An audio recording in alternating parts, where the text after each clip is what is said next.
When we look at funeral poverty using Yuri Bronfenbrenner's ecological systems theory, we can briefly examine the topic of death and how attitudes have changed. Before the Industrial Revolution, many deaths occurred at home, and so did the funerals in the microenvironment.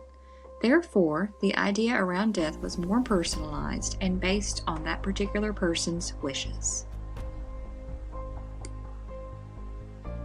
With the advent of modernization, the dying experience became more immersed in the resources that hospitals and facilities provided.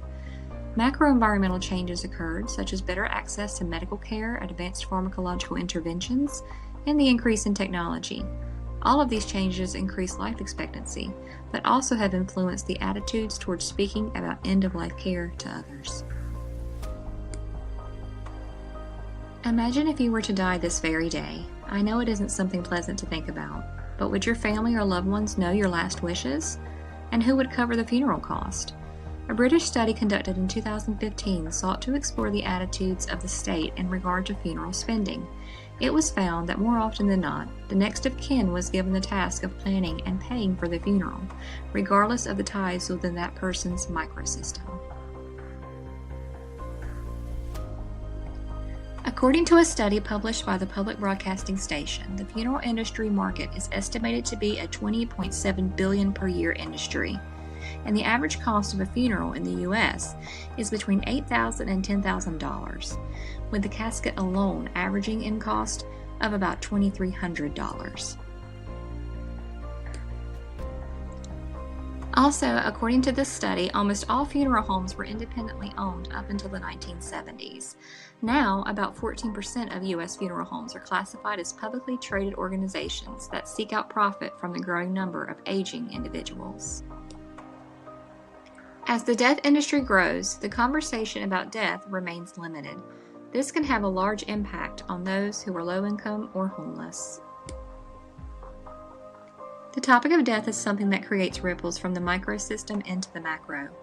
When low-income individuals are faced with a death, they may have to sacrifice specific traditions or wishes to accommodate for what they are able to afford, leaving many persons with grief over being unable to honor the wishes of their loved one due to their income status. Homeless persons face even greater challenges when faced with end-of-life decisions.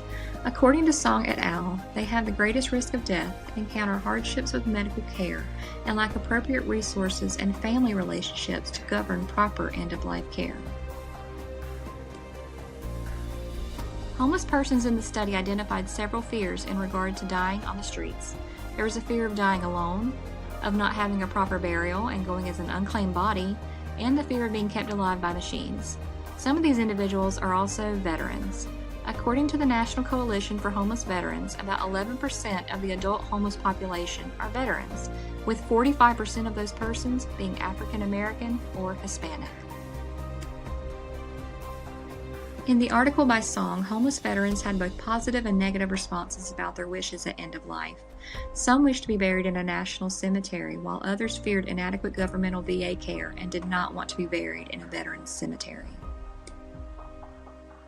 According to an article from thinkprogress.org, in Washington, D.C., the majority of homeless persons go as unclaimed bodies when they die.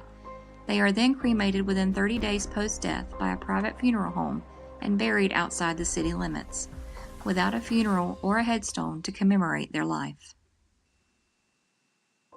With low-income and homeless persons facing end of life, what could we as family life educators do to aid in a better care experience for this population? In addition to the Song article, a study by Quack & Co. states that advanced care planning and documentation of wishes, along with early conversation, may be helpful in providing proper end-of-life care for those who are low-income or homeless. We must encourage others to be proactive about their final wishes.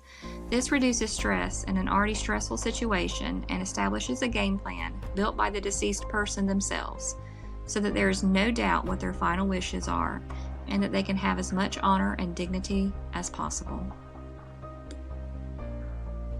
As family life educators, we need to be aware of our resources around us, from funeral homes offering assistance and sliding scale payments, to hospice services that have patient assistance funds to cover funeral costs.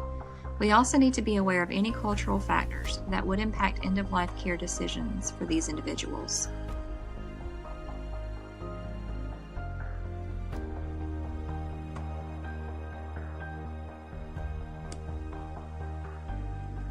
Ultimately, we must continue to speak when it is difficult and stand up for those who cannot. When we empower individuals to make choices regarding their end-of-life care early on, stress can be reduced when a death occurs.